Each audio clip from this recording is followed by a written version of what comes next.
Hi, ఎలా ఉన్నారు? అమ్మ కథ చెప్పు ఛానల్కి తిరిగి స్వాగతం. ఈరోజు మీకోసం మరొక ఆసక్తికరమైన కథను చెప్పబోతున్నా. ఈ కథ ఒక దట్టమైన పచ్చని అడవిలో జంతువుల స్నేహభావం, ధైర్యం మరియు మంచితనం యొక్క విజయాన్ని గురించిన కథ. ఈ అడవిని చాలా శక్తివంతమైన సింహం రాజుగా మరియు బుద్ధిశాలి అయిన ఏనుగు మంత్రిగా పాలిస్తున్నారు. ఇదే అడవిలో ఒక తెలివైన మరియు దయగల కుందేలు ఉండేది. దాన్ని అన్ని జంతువులు ప్రేమించేవి. ఈ కుందేలు తన సహాయక స్వభావం మరియు బుద్ధితో జంతువుల మధ్య ఒక గొప్ప నాయకుడుగా నిలిచింది. కానీ ఆ అడవి అంత ప్రశాంతంగా లేదు. ఎందుకంటే ఒక జిత్తులమారి నక్క తరచూ తన స్వార్థం కోసం సమస్యలు సృష్టించేది. తెలివైన కుందేలు తన బుద్ధిని ఉపయోగించి ఈ నక్క యొక్క నిజ స్వరూపం సింహానికి తెలిసేలా ఎలా చేసిందో మరియు ఒక చిన్న కోతి ప్రాణం ఎలా కాపాడిందో చూద్దాం. ఇక కథ ప్రారంభిద్దాం. ఒక దట్టమైన అడవిలో చాలా రకాల జంతువులు నివసిస్తూ ఉండేవి. ఆ అడవికి రాజు సింహం, మంత్రి ఏనుగు. అయితే ఆ రాజుకి సలహాదారుడిగా నక్క ఉండేవాడు. ఆ నక్క తన లాభం కోసం సింహానికి తప్పుడు సలహాలు ఇస్తూ ఉండేవాడు. కానీ మంత్రి అయిన ఏనుగు సింహం నక్క మాటలు విని తప్పుడు నిర్ణయాలు తీసుకోకుండా జాగ్రత్తగా చూసుకుంటూ వస్తున్నాడు. నక్క బుద్ధి మంచిది కాదు అని తెలుసుకున్న ఏనుగుకు నక్క అంటే అస్సలు నచ్చదు. అదే అడవిలో ఒక కుందేలు ఉండేది. ఆ కుందేలు అడవిలోని జంతువులందరికీ సహాయం చేస్తూ ఉండేది. ఆ కుందేలు మంచి పనులు చేస్తూ మంచి నీతులు చెబుతూ ఉండేది. అందువల్ల అడవిలో జంతువులంతా తమ పిల్లలను ఆ కుందేలు దగ్గర ఉంచితే వారికి మంచి బుద్ధులు వస్తాయి అని తమ పిల్లల్ని కుందేలు దగ్గర వదిలి అవి ఆహారం కోసం వెళ్ళి సాయంత్రం వచ్చి తమ పిల్లలను కుందేలు దగ్గర నుండి తీసుకుని వెళ్తుండేవి. కుందేలు రోజంతా ఆ పిల్లలకు మంచి పాఠాలు చెబుతూ వాటితో ఆడుతూ ఉండేది. అయితే ఒకరోజు కుందేలు మరియు జంతువుల పిల్లలు అడవిలో ఆడుకుంటూ ఉండగా ఒక కోతి చూసుకోకుండా జారి ఒక బావిలో పడిపోతుంది. అయితే బావి గోడలు నాచుతో జారుతూ ఉండడం వల్ల ఆ కోతి పైకి రావడానికి ఎంత ప్రయత్నించినప్పటికీ బయటికి రాలేకపోతుంది. అది చూసిన జంతువుల పిల్లలు భయంతో అరుస్తూ ఉంటాయి. అప్పుడు తెలివైన కుందేలు ఆ పిల్లలను భయపడకండి అని చెప్పి తన చుట్టుపక్కల పరిశీలిస్తుంది. అక్కడ దానికి మర్రి చెట్టు ఊడలు కనిపిస్తాయి. వెంటనే ఆ చెట్టు ఊడలను తెంపి బావిలోకి వేస్తుంది. బావిలో ఉన్న కోతిని ఈ ఊడలను పట్టుకోమని చెప్పి ఆ జంతువుల పిల్లలన్నింటినీ పిలిచి ఈ ఊడలను మనం గట్టిగా పట్టుకుని లాగుదాం అని చెబుతుంది. అప్పుడు బావిలో ఉన్న కోతి ఆ ఊడను గట్టిగా పట్టుకొని ఉంటుంది. వెంటనే కుందేలు మరియు మిగిలిన జంతువుల పిల్లలు ఆ ఊడను గట్టిగా పట్టుకొని బలంగా లాగుతాయి. వెంటనే ఆ కోతి ఊడలతో పాటు నూతిలో నుంచి బయటకు వచ్చేస్తుంది. తన ప్రాణాలను కాపాడినందుకు ఆ కోతి కుందేలు మరియు జంతువుల పిల్లలకు ధన్యవాదాలు చెప్పి తన ఇంటికి వెళ్ళిపోతుంది. కుందేలు మరియు జంతువుల పిల్లలు కూడా తమ తమ ఇళ్లకు వెళ్ళిపోతాయి.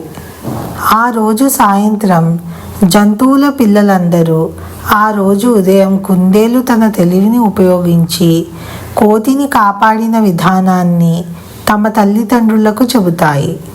ఆ కోతి కూడా తనకు జరిగిన ప్రమాదం గురించి, కుందేలు తనని రక్షించిన విధానం గురించి తన తల్లిదండ్రులకు చెబుతుంది.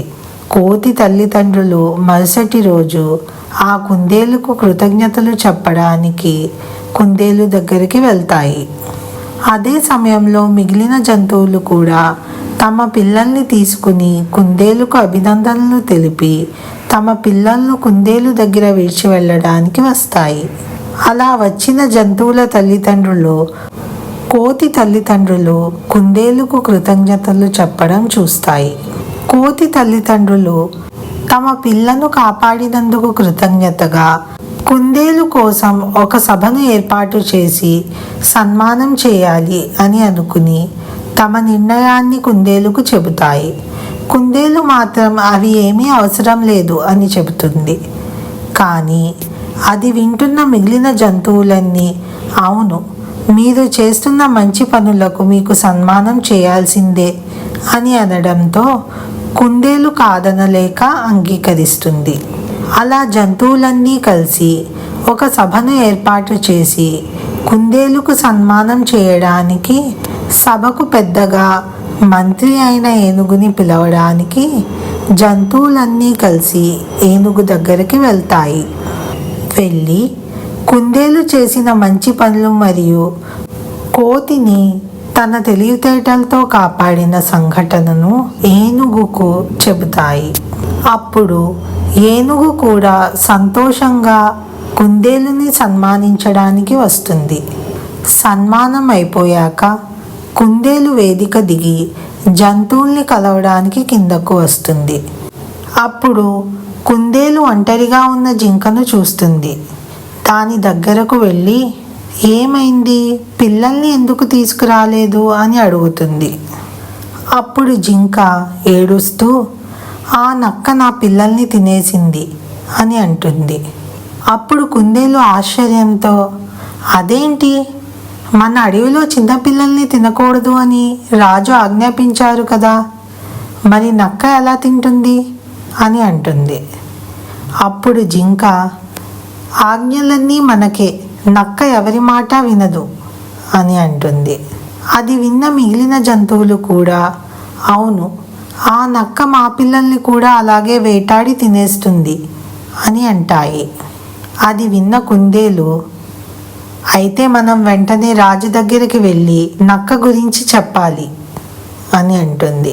అప్పుడు మిగిలిన జంతువులు రాజు దగ్గరక, ఏమీ లాభం లేదు, ఆ రాజు నక్క ఏం చెప్తే అదే వింటాడు, మన మాట నమ్మడు అని అంటాయి.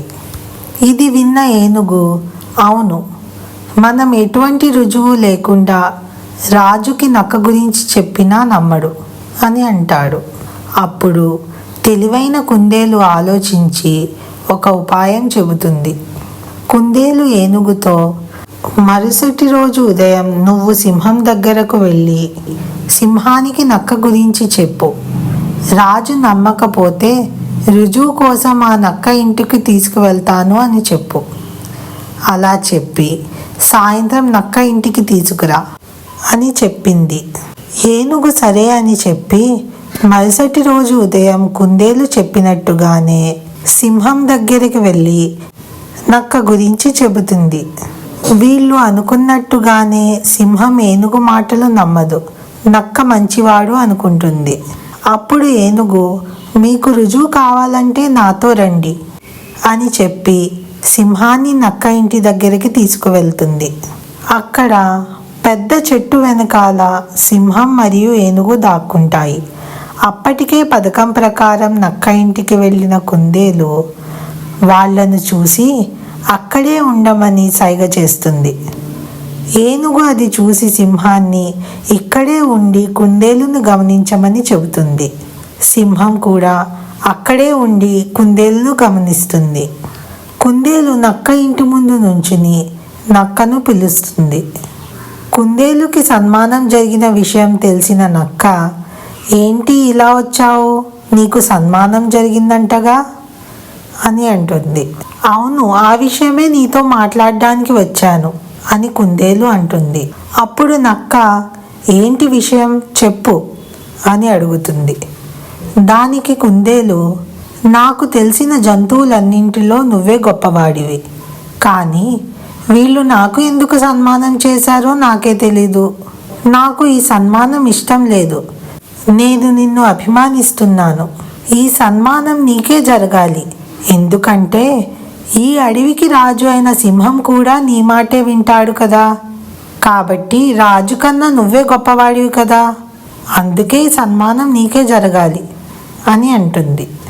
ఆ మాటకి నక్కకి గర్వం పెరిగిపోయి, అవును నిజమే, నేనే గొప్పవాడిని అని అంటుంది. అప్పుడు కుందేలు, కానీ ఈ అడవిలో జంతువులన్నీ నక్కకు ధైర్యం లేదు అంటున్నాయేంటి? నువ్వు సింహానికి చాలా భయపడతావంట, అందుకే నువ్వు సింహాన్ని ఎప్పుడూ ఎదిరించవు అంటున్నాయి. వాళ్ళ మాటలు నాకు నమ్మాలనిపించలేదు. నాకు తెలిసినంత వరకు నువ్వే ధైర్యవంతుడివి, నిన్నే అడిగి తెలుసుకుందామని ఇలా వచ్చా అని అంటుంది. అప్పుడు నక్క గర్వంతో, అవును, నాకు సింహం అంటే భయమే లేదు. సింహం నేను ఏం చెప్తే అదే చేస్తుంది, కానీ నేను మాత్రం సింహం చెప్పిన నియమాలు ఎప్పుడూ పాటించను. ఇప్పుడైనా అర్థమైందా నేను ఎంత గొప్పవాడినో అని అంటుంది. అప్పుడు కుందేలు కావాలని నక్కతో నిజం చెప్పించడానికి, ఏముందిలే, మనం ఎంత గొప్పవారమైనా సింహం రాజు కదా, అతని నియమాలు పాటించక తప్పదు. ఆ నియమాలు మీరి మనం ఏ పని చేయలేం కదా అని అంటుంది. అప్పుడు నక్క, అలా ఏమీ కాదు, అవి అన్నీ సామాన్యులకు, నేను గొప్పవాడిని, నేను ఎవరి నియమాలు పట్టించుకోను. అంతెందుకు, సింహం అడవిలో జంతువుల పిల్లల్ని తినకూడదు అని నియమం పెట్టింది కదా, అయినా నేను ఆ నియమాన్ని ఎప్పుడూ పాటించలేదు. రోజుకు ఒక జంతువు పిల్లని తింటున్నాను. ఇప్పటి వరకు ఏ జంతువు కూడా రాజుకు చెప్పడానికి ధైర్యం చేయలేదు. ఇప్పుడైనా నీకు అర్థమైందా నేను ఎంత గొప్పవాడినో అని చెబుతుంది. అప్పుడు కుందేలు, ఒకవేళ ఏ జంతువు అయినా సింహానికి చెప్తే నీకు భయం వేయడం లేదా అని అడుగుతుంది. అప్పుడు నక్క, ఎందుకు భయం, ఆ సింహం ఒక తెలియలేని జంతువు. ఒకవేళ సింహానికి తెలిసినా నేను ఏదో ఒక అబద్ధం చెప్తాను, అది నమ్మేస్తుంది. ఇప్పటి వరకు నేను చాలా ఇలాంటివి చేశాను, కానీ సింహం ఎప్పుడూ కనిపెట్టలేకపోయింది. ఒకవేళ ఆ ఏనుగు కనిపెట్టి సింహానికి చెప్పినా సింహం నా మాటే వింటుంది అని గర్వంగా చెబుతుంది. ఈ మాటలన్నీ వింటున్న సింహం కోపంతో ఒక్కసారిగా నక్క మీదకి దూకి దాన్ని చంపేస్తుంది. ఇన్ని రోజులు నక్క మాటలు విని ఏనుగు మంచితనం తెలుసుకోలేదని అర్థం చేసుకున్న సింహం ఏనుగుకి క్షమాపణ చెబుతుంది. తన తెలివితేటలతో నక్క యొక్క నిజస్వరూపం తెలిసేలా చేసిన కుందేలును సింహం అభినందిస్తుంది. నక్క బాధ తొలగిపోయినందుకు అడవిలో జంతువులన్నీ సంతోషిస్తాయి, కుందేలుకు కృతజ్ఞతలు చెబుతాయి. ఇక నక్క భయం లేకుండా జంతువులన్నీ తమ ఆహార వేట కోసం పిల్లల్ని కుందేలు దగ్గర విడిచిపెట్టి నిర్భయంగా వెళ్తాయి. కుందేలు కూడా ఎప్పటిలాగానే పిల్లల్ని జాగ్రత్తగా చూసుకుంటూ వాటికి మంచి నీతులు నేర్పుతూ అందరికీ సహాయం చేస్తూ ఉంటుంది. ఇంతటితో మన కథ ముగుస్తుంది. ఈ కథ మీకు అందరికీ నచ్చిందని ఆశిస్తున్నాను. ఈ వీడియో గనక మీకు నచ్చినట్లయితే లైక్ చేయండి, మీ స్నేహితులు మరియు కుటుంబ సభ్యులకు షేర్ చేయండి. అమ్మా కథ చెప్పు ఛానల్ని మొదటిసారిగా మీరు చూస్తున్నట్లయితే ఈ ఛానల్ని సబ్స్క్రైబ్ చేసుకోండి. మరొక వీడియోలో ఇంకో మంచి కథతో మళ్ళీ వస్తా. అప్పటి వరకు నా మునుపటి వీడియోస్ని కూడా చూసి ఆనందించండి. ఉంటా మరి.